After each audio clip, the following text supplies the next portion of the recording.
மரித்தாலும் பிழைப்பான். இயேசு அவளை நோக்கி நானே உயிர்த்தெழுதலும் ஜீவனுமாய் இருக்கிறேன். நானே உயிர்த்தெழுதலும் ஜீவனுமாய் இருக்கிறேன். அல்லேலூயா. இங்க யாராவது வாசிக்கிறீங்களா?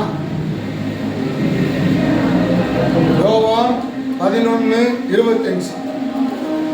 யோவான் 11:25. இயேசு அவளை நோக்கி நானே உயிர்த்தெழுதலும் ஜீவனுமாய் இருக்கிறேன். என்னை விசுவாசிக்கிறவன் மரித்தாலும் பிழைப்பான். நான் உயிர்த்தெழுதலாய் இருக்கிறேன், நான் ஜீவனாய் இருக்கிறேன். ஸ்தோத்திரம். இயேசு கிறிஸ்து நானே உயிர்த்தெழுதலும் நானே ஜீவனுமாய் இருக்கிறேன். அல்லேலூயா. சொல்லுங்களா பார்க்கலாம். அல்லேலூயான்னு சொல்லுங்க பார்க்கலாம். ஸ்தோத்திரம்.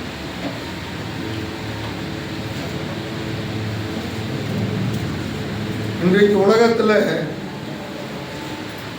4500 மதங்கள் இருக்கிறது.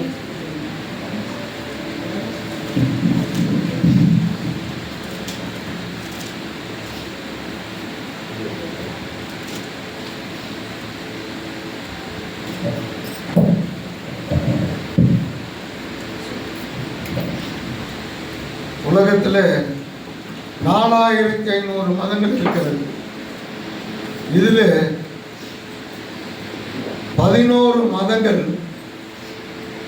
மேஜர் ரிலிஜன், பெரிய மதம் என்று ஐக்கிய நாட்டு ஸ்தாபனத்தினாலே அங்கீகரிக்கப்பட்ட மதம். இதில் கிறிஸ்தவ மார்க்கம் ஒன்றுதான் உயிர்த்தெழுதலை பற்றி போதிக்கிறது. கர்த்தருக்கு ஸ்தோத்திரம். மனிதன் பிறக்கிறான், மரிக்கிறான், பிறகு அவனுக்கென்று ஒரு உயிர்த்தெழுதல் உண்டு என்பதை கிறிஸ்தவ மார்க்கம் ஒன்றுதான் போதிக்கிறது. ஒரு பெரிய மதத்தினுடைய ஸ்தாபகர், பெரிய மதத்தை ஸ்தாபித்தவர், அவர் மரிக்கும் போது அவர் சொல்லுகிறார், I don't know the purpose of life. என்னுடைய வாழ்க்கையினுடைய நோக்கத்தையே நான் அறியவில்லை என்று சொன்னார். ஆனால் மனித கிறிஸ்தவ மார்க்கம் எல்லாவற்றையும் கடந்து உயிர்த்தெழுதல் ஒன்று உண்டு, மோட்சம் உண்டு, நரகம் உண்டு. மனிதன் மரித்த பிறகு அவனுக்கு ஒரு நியாய தீர்ப்பு உண்டு. ஆமென். ஒரே தரம் பிறப்பதும் மரிப்பதும் பின்பு நியாய தீர்ப்பு அடைவதும் மனிதனுக்காய் வைக்கப்பட்டிருக்கிறது. கர்த்தருக்கு ஸ்தோத்திரம். இந்த உயிர்த்தெழுதலை வேதம் ஆதாம் முதற்கொண்டு இயேசு கிறிஸ்துவினுடைய வருகை வரலமாய் இருக்கிற ஜனங்களுடைய உயிர்த்தெழுதலை 7 வரிசையாக பிரிக்கிறது. 1 கொரிந்தியர் புத்தகம் 15ஆம் அதிகாரம் 23வது வசனம். 1 கொரிந்தியர்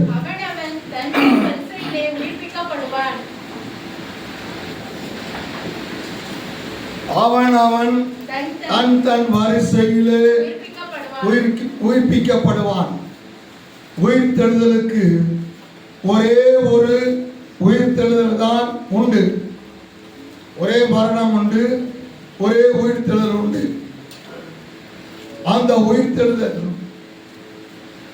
7 வரிசையாக நடைபெறுகிறது. உயிர்த்தெழுதல் 7 அல்ல, 7 வரிசையாக உயிர்த்தெழுதல் நடைபெறுகிறது. வாசிக்க வேண்டாம், குறித்துக் கொள்ளுங்கள். முதலாவது வரிசையிலே 1 கொரிந்தியர் 15ஆம் அதிகாரம் 20வது வசனத்தின்படி அங்கே முதல் வரிசையில மரித்தவர்கள் உயிரோடு எழும்புகிறார்கள். உயிர் தெழுதலிலே முதலாவது உயிர்த்தெழுதல் அல்லது முதலாவது வரிசையிலே இருக்கிறவர் இயேசு கிறிஸ்து. ஸ்தோத்திரம். லாசரு உயிரோடு எழுந்தான், தொற்கால் உயிரோடு எழுந்தான், ஐத்திக உயிரோடு எழுந்தான், சூனேமியாவுடைய மகன் உயிரோடு எழுந்தான், எலிசாவுடைய எலும்புப்பட்டு ஒருவன் உயிரோடு எழுந்தான். இவர் எல்லாம் லாசரு உயிரோடு எழுந்தார்கள். ஆனால் மறுபடியும் மரித்தார்கள். ஆனால் இயேசு எழுந்தவர் திரும்ப என்ன பண்ணல? மரிக்கவில்லை. ஆமென். முதலாவது வரிசை கிறிஸ்துவுக்குள்ளே நித்திரை அடைந்தவர்கள் முதலாவது உயிர் தெழுவார்கள். இரண்டாவது வரிசையில அதே அதிகாரம் 23வது வசனத்தில்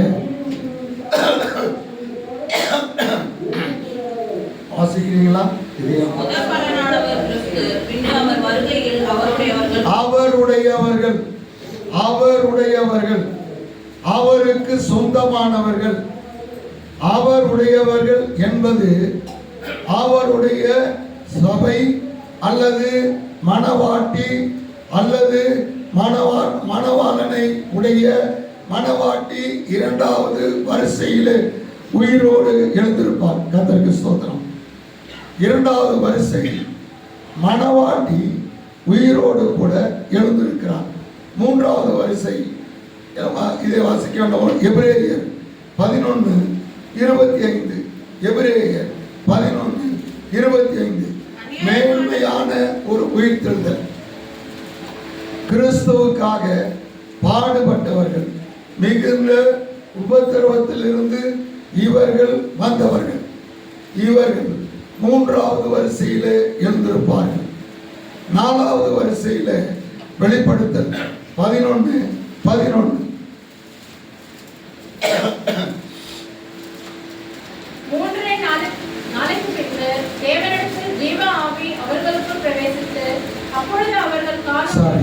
நாலாவது வரிசையிலே இரண்டு சாட்சிகள்.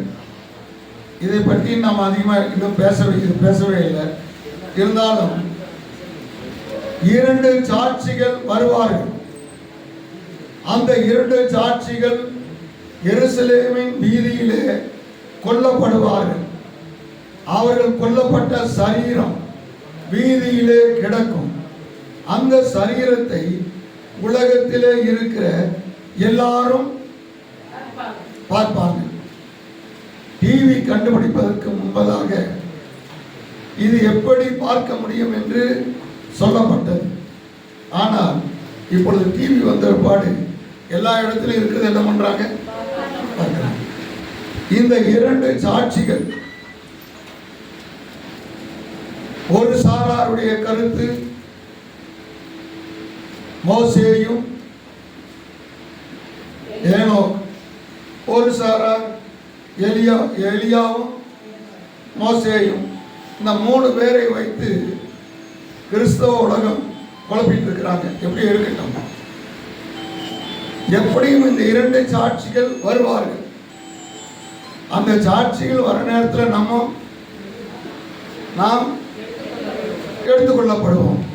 இந்த ரகசிய வரி பிறகுதான் அவர்கள் என்ன பண்ணுவாங்க? வருவார்கள். ஸ்தோத்திரம்.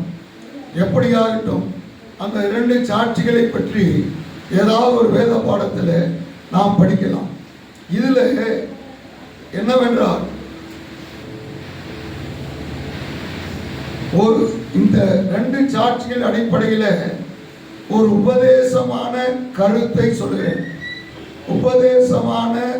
உபதேச ரீதியான ஒரு கருத்தை நான் சொல்லிக்கிறேன். தெரிந்து வைத்துக் கொள்ளுங்கள்.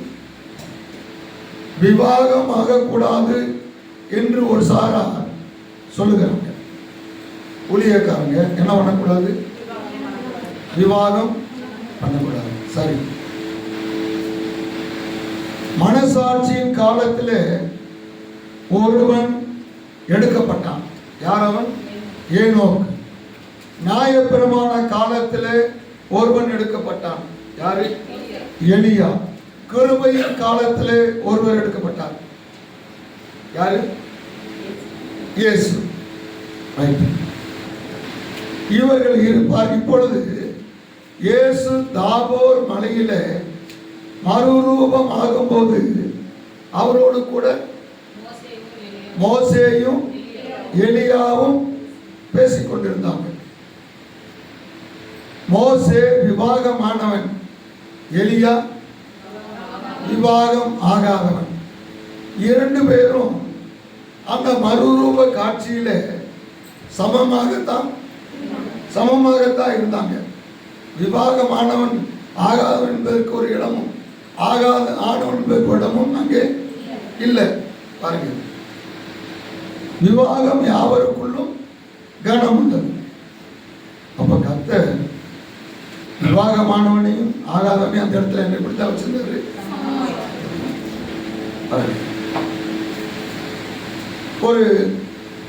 ஒரு காரியத்தை ஒரு கற்பனையா சொல்லுகிறேன். வேத புத்தகத்தில் மைய அதிகாரம் என்று சொல்லப்படுகிறது சங்கீதம் 118. வேத புத்தகத்தில் மைய அதிகாரம் என்று சொல்லப்படுகிறது சங்கீதம் 118. இந்த 118வது சங்கீதம் ஒரு மனிதனாக வைத்துக் கொள்ளும். அந்த மனிதனுக்கு எத்தனை கை இருக்கிறது? ஒரு மனிதனுக்கு 2. ஒரு கையில வேதத்திலேயே சிறிய அதிகாரமாகிய 117, வேதத்திலேயே மிக பெரிய அதிகாரமான 119 ஒரு கையிலும். 2 பேரும் எனக்கு எப்படித்தான்?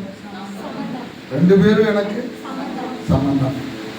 நம்ம தான் பெருசு பேசுகிறோம். பாருங்க, இந்த வரப்போகிற சாட்சிகள் யாராயிருந்தாங்க? 2 சாட்சிகள் வருவாங்க. அவருடைய உயிர்த்தெழுதல் 4வது வரிசை. அடுத்தது 5வது வரிசை தானியேல் 12:2. தானியேல் 12:2. பூமியின் தூளிலே நித்திரை பண்ணுகிறவர்களாகிய அநேகரில் சிலர் நித்திய ஜீவனுக்கும் சிலர் நித்திய நிந்தைக்கும் இறைச்சிக்கும். இது 5வது வரிசை. பழைய ஏற்பாட்டு பரிசுத்தவான்கள். பழைய ஏற்பாட்டு பரிசுத்தவான்கள். பாருங்க, சோதரம். பழைய ஏற்பாட்டிலே மரித்த பரிசுத்தவான்களுக்கு தேவன் ஒரு தனி இடத்தை வைத்திருக்கிறார். இயேசு கிறிஸ்து ஒரு உண்மையை சொல்லுகிறார், அல்லது ஒரு காரியத்தை சொல்லுகிறார். ஐஸ்வர்யவான் மரித்தான். எங்க போன? தேவ தூதர்களால் கொண்டு லாசரு மரித்தான், தேவ தூதர்களால் மடியிலே கொண்டு விட்டான். லாசரு மரித்தான், ஐஸ்வர்யவான் மரித்தான்.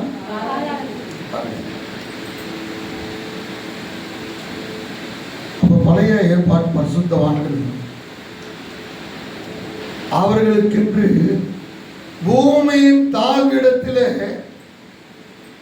மேல் பகுதி கீழ்ப்பகுதி, அதற்கு இடையிலே ஒரு பிளவு. இந்த மேல் பகுதியை ஆபிரகாமின் மடி என்று அதற்கு பெயர். மடி என்றால் நம்ம மனிதனுடைய மடி அல்ல, இடம். நான் பிதாவின் மடியில, யோசேப்பின் மடியில வளர்க்கப்பட்டான். பாருங்க, மடி என்பது ஒரு இடம்.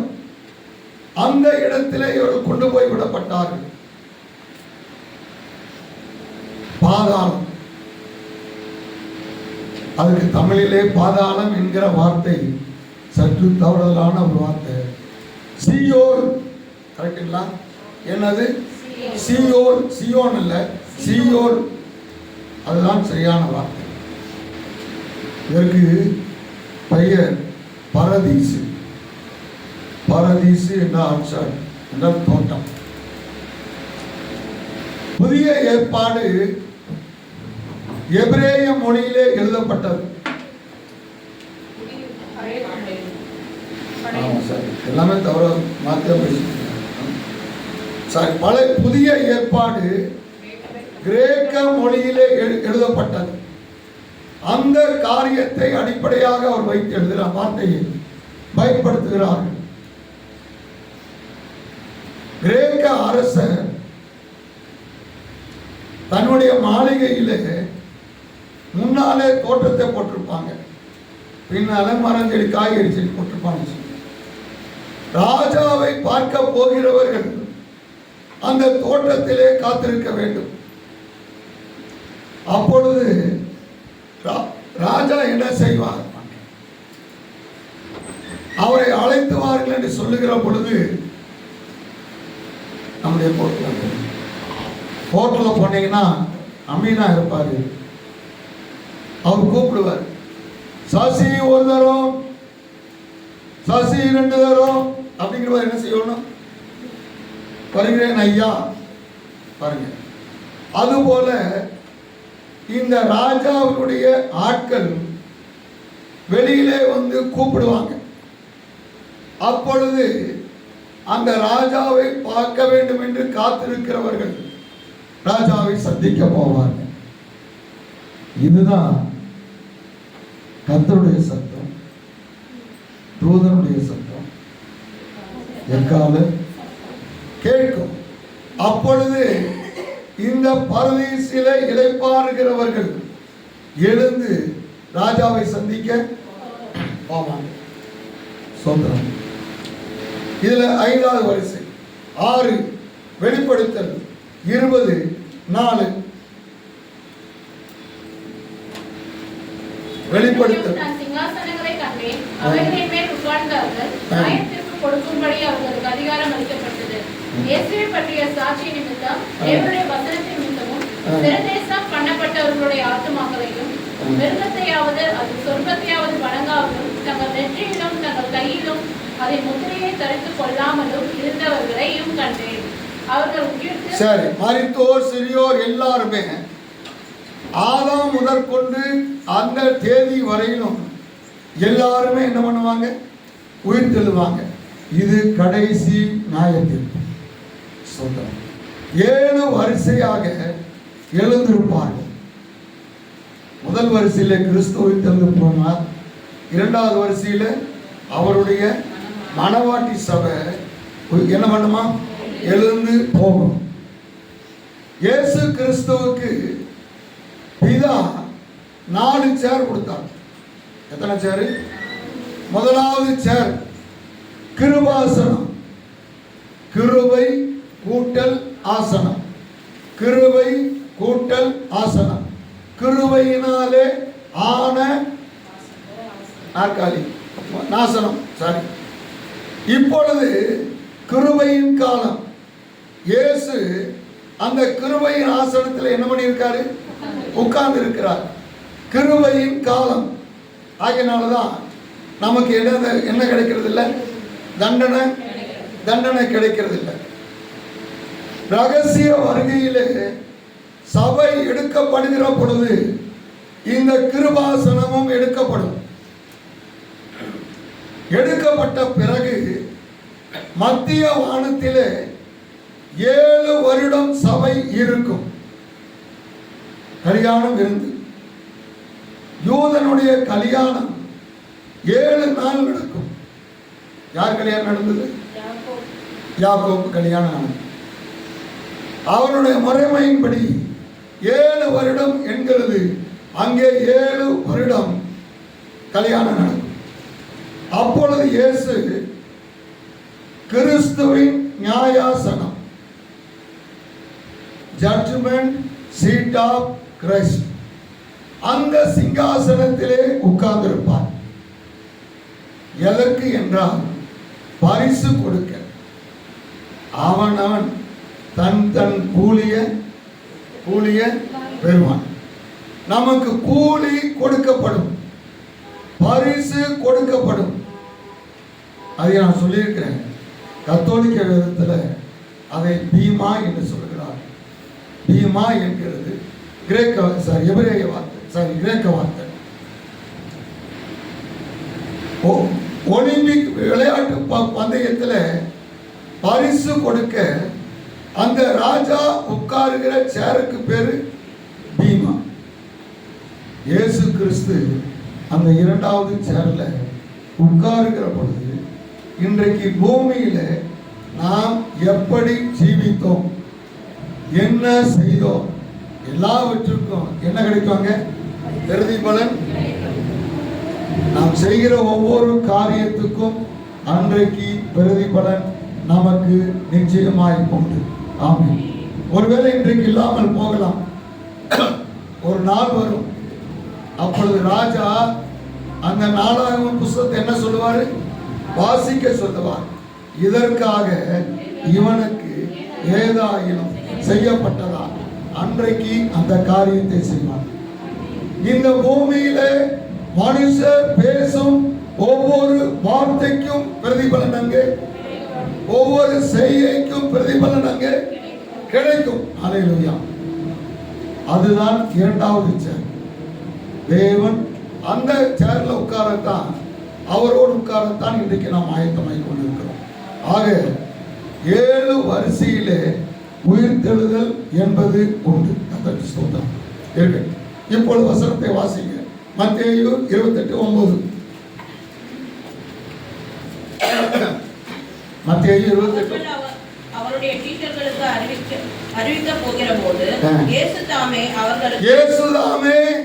அவர்களுக்கு எதிர்பட்டு என்ன சொன்னாரு? ஆமென். அல்லேலூயா. இன்றைக்கு இயேசு உயிர்த்தெழுந்த நாளை உலகம் முழுவதும் என்ன பண்ணி கொண்டிருக்கிறோம்? எல்லாரும் நினைவு கூறுகிறோம். அல்லேலூயா. இயேசு அவர்களுக்கு எதிர்பட்டு இவங்க என்ன கேட்டாங்க? இவங்க இயேசுட்ட என்ன கேட்டாங்க? என்ன கேட்டாங்க? ஏதாவது பேசுங்களேன். ஒண்ணுமே. இயேசு அவர்களுக்கு எதிர்பட்டு நீ என்ன பண்ண வேணும்? வாழு. அல்லேலூயா. இன்றைக்கு இயேசு உன்னை பார்த்து மாலதிக்கு எதிர்பட்டு என்ன சொல்கிறார்? நீ என்ன பண்ண வேண்டும்? நீ வாழ வேண்டும். அல்லேலூயா. இயேசு சிலுவையிலே 7 வார்த்தைகளை பேசினார்.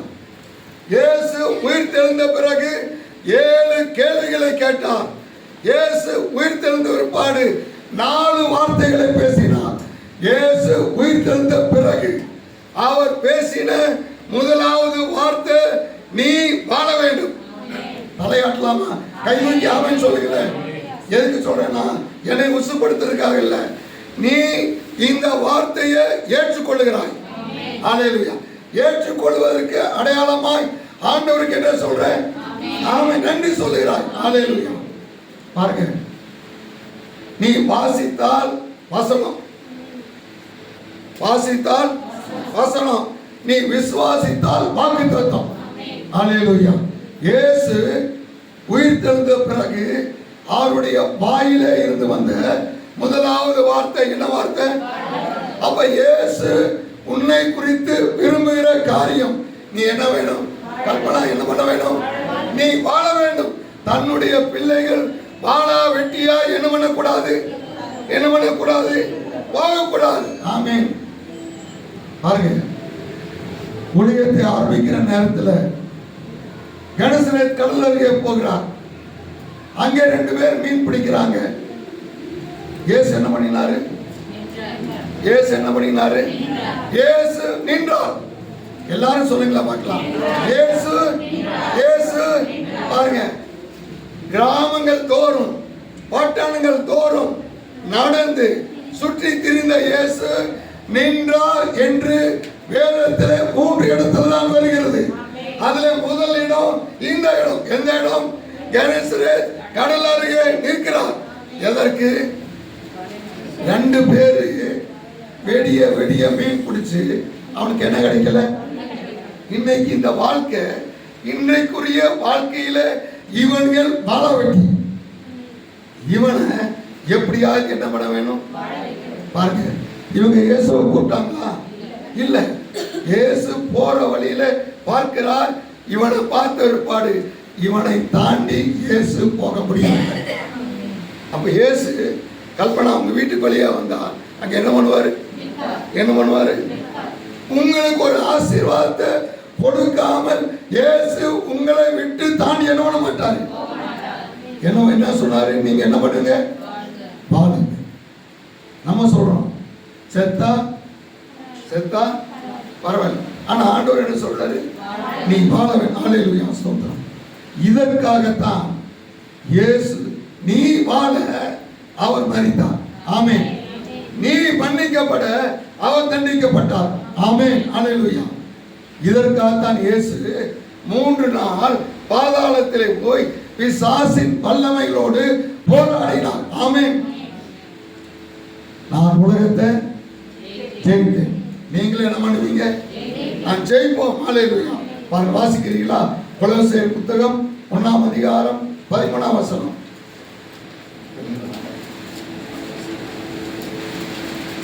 கொலோசையர் 1:13. அதிகாரத்தினின்று நம்மை விடுதலையாக்கி பாருங்க, இருளின் அதிகாரம்.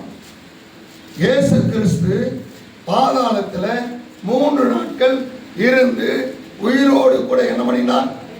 எழுந்தாரு. இந்த பாதாளத்திலே இயேசு கிறிஸ்து 3 வல்லமைகளை செய்தார். தலையாட்டலாமா? ஆமென். பாதாளத்திலே இயேசு 3 வல்லமைகளை ஜெயித்தார். முதலாவது வல்லமை இருளின் அதிகாரத்தை இயேசு ஜெயித்தார். ஆமென். பாருங்க, இருள் என்கிறது வார்த்தையின்படி இருள் அல்ல. வேதத்தில் 3 முக்கிய இருள் சொல்லப்பட்டிருக்கிறது. முதலாவது இருள் ஆழத்தின் மேலே இருள். ஆழத்தின் மேலே தேவன் உண்டாக்கின பூமியை, தேவன் உண்டாக்கினதான இந்த சிருஷ்டிப்பை எது மூடிக்கொண்டது? எது மூடிக்கொண்டது? இருள் மூடிக்கொண்டது. தேவன் விட்டு விடவில்லை. என்ன பண்ணினாரா? என்ன பண்ணாரா? அசைவாடினார். அது எபிரேய மொழியில் என்ன அர்த்தம்? அடை காத்து கொண்டு இருக்கிறார். அடை காக்கிறது என்ன? அதை விட்டு என்ன பண்ணக்கூடாது? அதன் செட்டைகளை விட்டு வெளியில என்ன பண்ணக்கூடாது? இருளான பூமியை தேவன் அடை காத்து கொண்டிருந்தார். ஆமென். எதற்கு? இது தன்னை விட்டு என்ன பண்ணக்கூடாது. ஆகினால கர்த்தர் முதல் நாளிலே வெளிச்சம் உண்டாக கடவுள் என்று சொன்னார். அல்லேலூயா. எதற்கு? இந்த இருள் மூடின பூமியை மறுபடியும் தேவன் என்ன செய்கிறார்? புதுப்பிக்கிறார். அல்லேலூயா. இன்றைக்கு நம்முடைய வாழ்க்கையில இருள் என்ன பண்ணலாம்? வரலாம். இருள் என்ன பண்ணலாம்? ஆனால் தேவன் உன்னை கைவிடுகிறவர். அதன் மேல என்ன பண்ணி கொண்டிருக்கிறாரா? அசைவாடுகிறார். ஆமென். முதலாவது இருள். இரண்டாவது இருள் ஆதியாகமம் 28ஆம் அதிகாரம் 11ஆவது வசனம். ஒரு இடத்திலே வந்து சூரியன் அஸ்தமித்தபடியினால் அங்கே ராத்தங்கி அவ்விடத்து கற்களில் சரி, ஒரு இடத்திலே என்ன ஆயிட்டான்? சூரியன் அஸ்தமித்தது. பிரயாணமாய் போகிறான். பிரயாணமாய் போகிற இந்த மனிதனை, பிரயாணமாய் போகிற யாக்கோப்பை என்ன மூடினது? ஒரு இடத்திலே இருள் மூடினது. ஆமென். ஒரு இடத்திலே எத்தனையோ இடத்தை தாண்டி வந்து விட்டான். இன்னைக்கு இந்த இடத்துல இருள் மூடிக்கொண்டது. உன் வாழ்க்கையில எத்தனையோ காரியங்களை நீ தாண்டி இருக்கலாம். ஏதோ ஒரு காரியம் உன் வாழ்க்கையில இருளா இருக்கிறது. ஏதோ ஒரு காரியம் ஆசீர்வாதம் இல்லாமல் இருக்கிறது. ஏதோ ஒரு காரியம் உன் வாழ்க்கையில பிரச்சனையா இருக்கிறது. அந்த இடத்திலே, அந்த இருளிலே தேவன் ஏணியை வைக்கிறார். ஆமென். ஏணியை எங்க வச்சாரு? நீ எந்த இடத்திலே இருளை சந்திக்கிறாயோ அந்த இடத்திலே தேவன் உனக்காக ஏணி என்ன பண்ணுகிறவர்? வைக்கிறவர். அந்த ஏணி வானத்தையும் தொட்டது, ஆமென். ஹalleluya. அப்படின்னா அந்த ஏணி தாங்க இயேசு கிறிஸ்து. வானத்திலிருந்து பூமிக்கு என்ன பண்ணுவார்? அவர் வந்தவர். ஹalleluya. நீ இருளாய் இருக்கிற இடத்துல இயேசு ஒரு ஏணி, அந்த இடத்து ஏணியாக வருகிறவர். ஆமென். எப்பா எல்லாம் திருத்திருமே முடிக்கிறீங்க சொல்லுங்களேன். நானும் தனி கர்த்தர் என்ன செய்கிறவர்? ஏணிய. ஆமென். இருள் ஒருவேளை இருள் யாக்கோப்பை மூடி போடுமே, ஆனால் என்ன நடக்கும்? ஆபிரகாமுக்கு சொன்ன வாக்கு தத்தம், ஈசாக்குக்கு சொன்ன வாக்கு தத்தம் என்னாகி போயிடும்? என்னாயிரும்? நிறைவேறாமல் போய்விடும். தேவன் வாக்கு தத்தத்தில் மிகவும் ஜாக்கிரதை உள்ளவராக இருக்கிறார். ஆமென். ஹalleluya. பாருங்கள், தன்னுடைய இருக்கையிலே இருக்கிற ஆண்டவர் இப்பொழுது என்ன பண்ணினாரா? எழுந்து இருக்கிறார். எதற்கு? கீழே ஒருவனை என்ன மூடிருச்சு? என்ன மூடி இருக்குது? ஒரு இருள் மூடி இருக்கிறது, ஒரு பிரச்சனை மூடி இருக்கிறது, ஒரு துக்கம் மூடி இருக்கிறது, ஒரு வேதனை மூடி இருக்கின்றால் ஆண்டவர் அங்க பார்த்துட்டு சும்மா உட்கார்ந்துட்டு இருக்கிறவர், சும்மா உட்கார்ந்துட்டு இருக்கிறவர் அல்ல. உன்னுடைய இருளை நீக்க ஆண்டவர் அந்த இடத்துல எழுந்து இருக்கிறவர். ஆமென். பாருங்க, இரண்டாவது இருள். ஆம், ஸ்தோத்திரம். மூன்றாவது காரியம் 2 ஓசியா 13:14.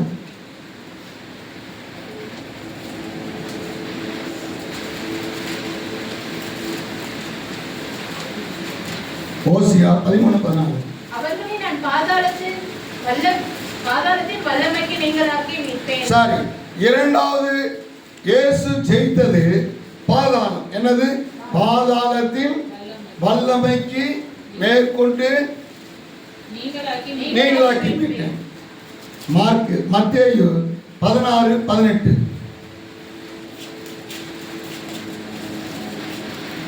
மேலும் நான் உனக்கு சொல்லுகிறேன், நீ பேதுருவாய் இருக்கிறாய், இந்த கல்லின் மேல் என் சபையை கட்டுவேன், பாதாளத்தின் வாசல்கள் அதை மேற்கொள்வதில்லை. பாதாளம் உன்னை என்ன பண்ணுவதில்லை? சொல்லு. ஆமென். ஹalleluya. நமக்கு பேரு விசுவாசிகள். நமக்கு பேரு விசுவாசிகள். அப்படின்னு என்ன? இதை என்ன பண்ணுகிறவங்க? விசுவாசிக்கிறவங்க. பேசுறவன் மனுஷன், பேசுறது கர்த்தருடைய வார்த்தை. நீ கேட்கறது கர்த்தருடைய வார்த்தையை கேட்கறீங்க. ஆமென். ஆமென். சொல்லுங்க. அப்ப இந்த வார்த்தையை நீங்க என்னுடைய வார்த்தை என்ன பண்ணல? கேட்கல. கர்த்தருடைய வார்த்தை என்ன பண்றீங்க? பாதாளம் பேதுருவே உன்னை என்ன பண்ணாது? ஆமென். கைது ஆமென் சொல்லுங்களா பார்க்கலாம். உங்க பிரச்சனையை ஒரு நிமிடம் எல்லாரும் கண்ணிலையும் போடலாமா? உன்னுடைய பிரச்சனை உன்னை ஒரு காலம் மேற்கொள்ளாது. ஆமென். ஹalleluya. ஆண்டவரே, என்னுடைய வியாதி, என்னுடைய கஷ்டம், என்னுடைய போராட்டம், என்னுடைய பிரச்சனை ஒரு நாளும் என்னை மேற்கொள்ளாது. ஆண்டவரே, இதை விசுவாசிக்கிறேனப்பா. இதிலிருந்து நான் ஜெயம் எடுப்பேன். ஹalleluya. ஆமென். ஹalleluya. ஸ்தோத்திரம். பிரச்சனை உள்ளவன், போராட்டம் உள்ளவன், வியாதி உள்ளவன், கஷ்டம் உள்ள எல்லாம் வாய் திறந்து நீ அறிக்கை பண்ணி. ஹalleluya. ஆண்டவரே, இதை விசுவாசிக்கிறோம். பேதுருவை பார்த்து சொன்ன ஆண்டவர், இந்த உயிர்த்தெழுந்த நாளிலே என்னை பார்த்து சொல்கிறீர், என்னுடைய பிரச்சனை என்னை மேற்கொள்ளாது, என்னுடைய போராட்டம் என்னை மேற்கொள்ளாது, என்னுடைய கஷ்டம் என்னை மேற்கொள்ளாது. ஹalleluya. பாதாளத்தை ஜெயித்த ஆண்டவர் என்னோட கூட இருக்கிறீர். பாதாளத்தை ஜெயித்த ஆண்டவர் என்னோட கூட இருக்கிறீர். ஜெயம் எடுப்போம். ஹalleluya. ஸ்தோத்திரம். பாதாளம் உன்னை மூடலாம், ஆனால் அதை உன்னை என்ன பண்ண முடியாது. பாருங்க, ஒரு சம்பவத்தை சொல்லி வந்தேன். கர்த்தர் யோனாவை எங்க அனுப்பினாரு? அவன் தர்சீசுக்கு போய்விட்டான். நினிவேவுக்கு ஏன் போக மாட்டான்னா அவனுக்கு பிடிக்காது. நினிவே நல்ல ஊரு.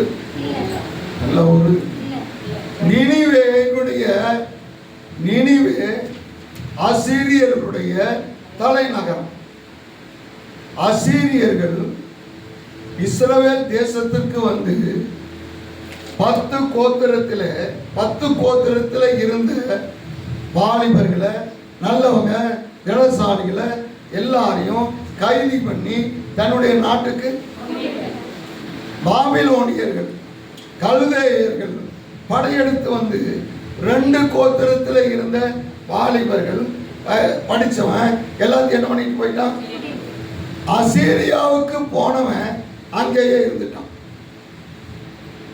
நல்ல ஊர், அப்படியே என்ன பண்ணிடலாம், அந்த பாஷையை படிச்சுட்டு அப்படியே இருந்துட்டான். பாபிலோனுக்கு போனவங்க போகும்போது அதுக்கு தான் போனோம். பாபிலோன் ஆறுகள் அருகு நாங்கள் உட்கார்ந்து சீயோனை நினைத்து அவன் எப்படா போவோம்னு அழுதான். இந்த அசீரியாவுக்கு போன கூட்டம் இருக்குது. இஸ்ரவேல் தேசத்திலிருந்து இந்த யோனா இஸ்ரவேல் தேசத்தை சேர்ந்தவன். அவன் யூதேயா தேசத்தை சேர்ந்தவன் அல்ல. தன்னுடைய ஆட்களை கைது பண்ணிட்டு போனவன் நம்மால ஒண்ணு என்ன பண்ண முடியாது, அவனை சண்டை போட முடியாது. அவன் ரட்சிக்கப்படலைன்னா ஆண்டவரே அவனை என்ன பண்ணிடுவாரு? நம்ம ஏன் போய் சுவிசேஷம் சொல்லணும்? அவன் ரட்சிக்கப்பட்டான், ஆண்டவர் என்ன பண்ணிடுவார்? அவனை மன்னிச்சிருவாரு. அதனால நான் என்ன பண்ண மாட்டேன், தேசப்பற்று. அது பாருங்க, யோனாவை மீன் விழுங்கினது. என்ன விழுங்குச்சு? மீன் அசீரியருடைய கடவுள். அசீரியருடைய கடவுள் மீன். இப்ப கர்த்தர் அந்த மீனை பார்த்து சொல்றாரு, நீ என் மகனை விழுங்கிட்ட, உன்னால ஜீரணம் பண்ண முடியாது. உன்னால என்ன பண்ண மேல ஒண்ணும். பாபிலோனியருடைய கடவுள்ல ஒரு கடவுள் அக்கினி. நீ என் பிள்ளைகளை விழுங்கிட்ட, உன்னால ஒண்ணும் பண்ண ஒன்ன சேதப்படுத்த முடியாது. பிரச்சனைகளுடைய சூழ்ந்து இருக்கலாங்க, ஆனால் பிரச்சனைகள் ஒரு நாள் ஒன்றை மேற்கொள்ள முடியாது. ஆமென், ஹல்லேலூயா, ஸ்தோத்திரம். பாதாளம், இயேசுக்கு பாதாளத்தை இயேசு என்ன பண்ணினார்? அவர் ஜெயித்தார். உன் பிரச்சனை எவ்வளவு தூரம் போனாலும் தேவன் அந்த பிரச்சனையை ஜெயிக்கிறவர்.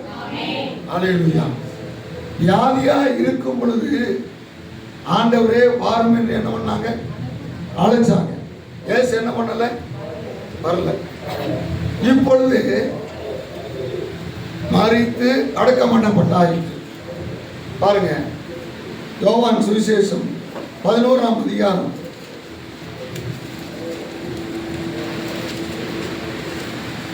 39ஆம் வசனம். இயேசு கல்லை எடுத்து போடுங்கள் என்றார். மரித்தவனுடைய சகோதரி மார்த்தா அவரை நோக்கி, ஆண்டவரே, இப்பொழுது பாருங்க, சொந்த சகோதரி என்ன சொல்றான்? ஆண்டவரே, என் சகோதரன் இப்போ நாருவான். என் சகோதரன் எப்பேற்பட்டவன்? என் சகோதரன் எப்பேற்பட்டவன் சொல்லுங்களேன். நாருவான். அவன் அங்கேயே இருக்கட்டும். ஏன்? அவன் எப்படி இருக்கிறான்? நாட்டம் முடிச்சு இருக்கிறான். அவன் வெளியில என்ன பண்ணக்கூடாது. மார்த்தாலும் மரியாளுடைய எண்ணத்தின்படி லாசரு மரித்தவன், அடக்கம் பண்ணப்பட்டவன், கல்லறையிலே வைக்கப்பட்டவன், நாற்றம் எடுத்தவன். ஆனால் இயேசுவனுடைய கண்களிலே அவன் மரித்தவன் அல்ல. உயிர் வரணும்னா சொன்னாரு. வெளியில யாரை பார்த்து வெளியில சொல்ல முடியும்? உயிரோட யார்? இன்னைக்கு உலகம் உன்னை பார்த்து என்ன வேணாலும் சொல்லட்டுங்க. ஆண்டவர் சொன்னாரா லாசரு மரித்தான்னு? லாசரு சொன்னாரா? ஆதாமே, நீ நிர்வாணின்னு சொன்னவன் எவன்? அவனை சொல்ல முதல்ல. நான் கேட்கிறேன், நான் உன்னை நிர்வாணி என்று நான் உன்னை பிபி பேஷண்ட்னு கல்பனா, நான் உன்னை சுகர் பேஷண்ட்னு கர்த்தர் என்ன பண்ணல? கர்த்தர் சொன்னாரா? கர்த்தர் சொல்லல. கர்த்தர் சொல்லாத ஏன் சொல்றேன்? கர்த்தர் ஆதாமை பார்த்து நீ நிர்வாணி என்ன பண்ணல? அப்ப நீங்க எங்க டாக்டர் சொல்லிட்டாரு. டாக்டர் டாக்டர் சொல்லிட்டாரு எனக்கு பிபி 140, நீங்க கீழே 92 80.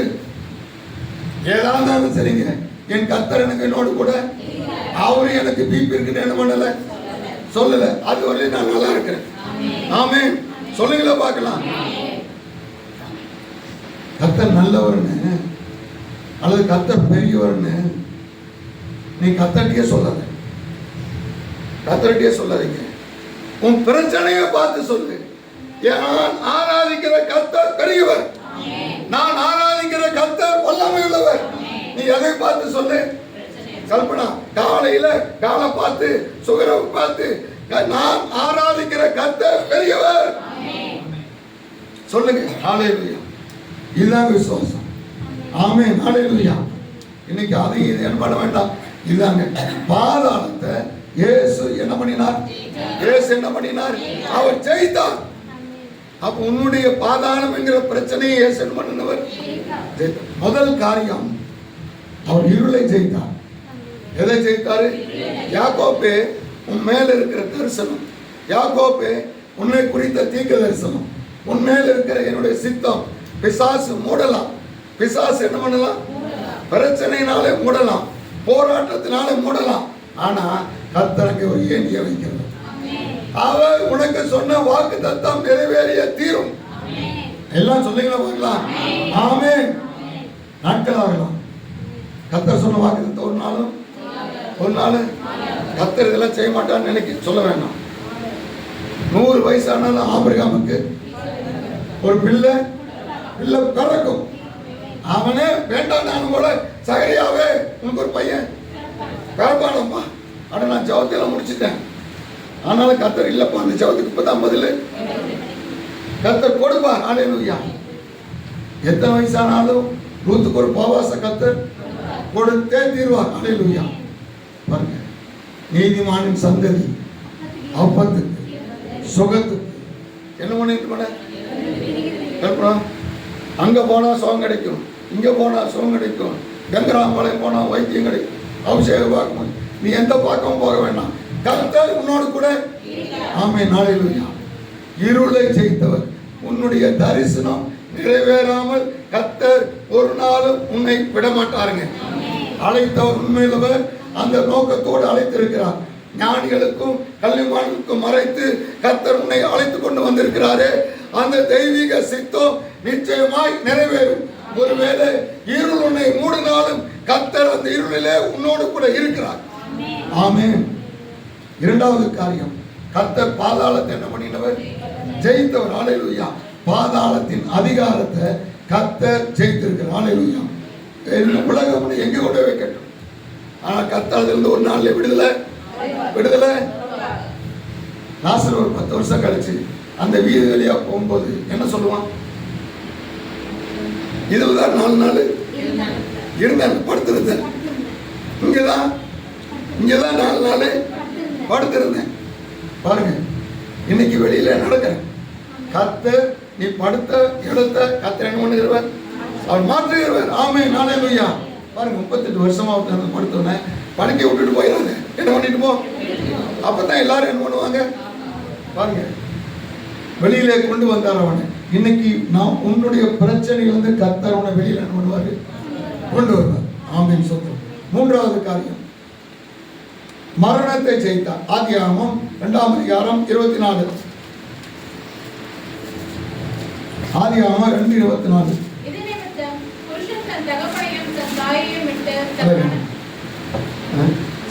சாரி, அப்போஸ்தலர், நான் தவறா சொல்லிட்டேன். அப்போஸ்தலர் 2:24.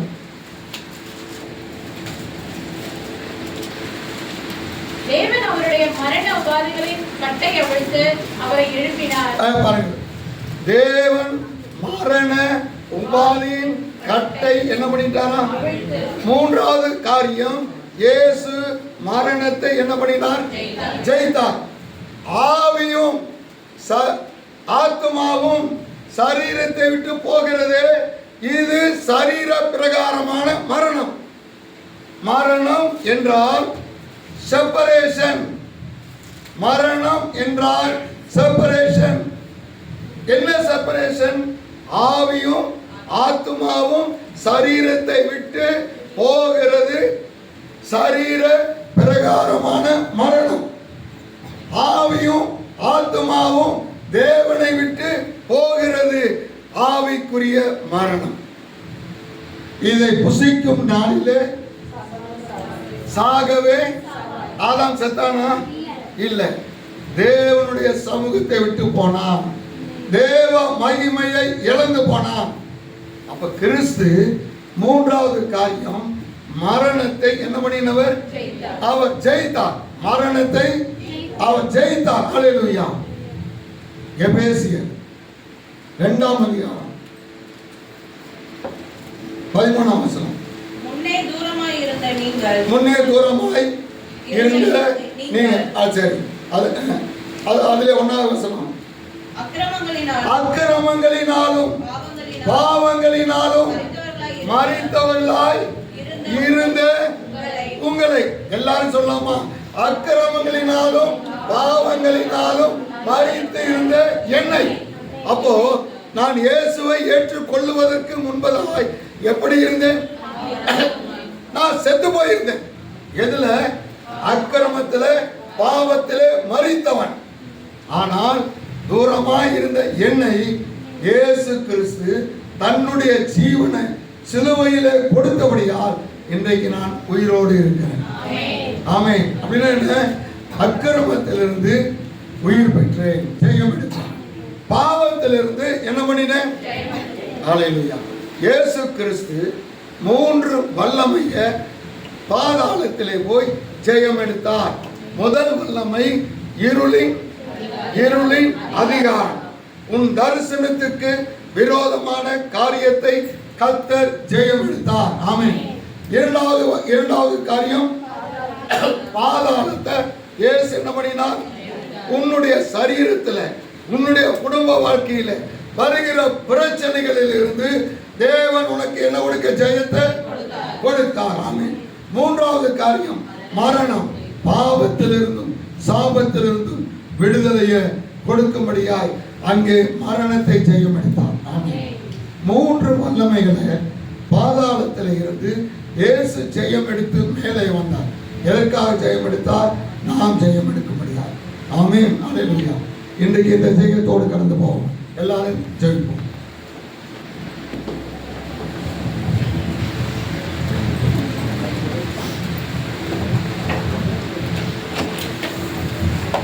எல்லாரும் கண்டு